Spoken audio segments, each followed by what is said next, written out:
Silence is golden. And for the native frogs of New Zealand, it's their ticket to nabbing a meal, successfully. In fact, they stay hushed so well that very few people ever get a peep of them in the wild. You know, the first question I get when people hear that I work on frogs is, oh, I hear them in my backyard all the time. And in fact, you're not hearing New Zealand frogs. New Zealand frogs are silent. Joe is an amphibian enthusiast, but frogs are the apple of his eye. I study the behavioral ecology of these frogs. I'm interested in what types of habitat they use, when they go there, how long they're there for, but the hardest part of the whole process is actually finding these frogs. So New Zealand's native frogs are very well camouflaged. They're small, about the length of your thumb at their largest, and they don't call. Locating them is no walk in the park. It's a game of hide and seek the frogs excel in. And this was a really stressful time for me, personally, because these are Tonga species. These are protected species in New Zealand. There's not many of them left.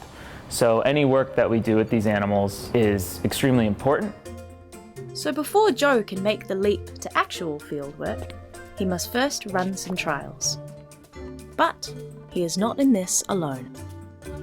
With a little help from conservation outreach frogs, Joe will design a special belt carrying a radio tracker fit for the waistline of these tiny amphibians.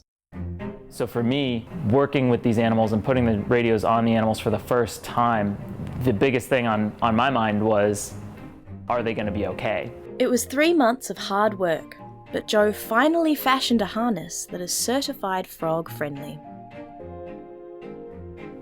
There we go. Just get this set through. Perfect. Thank you.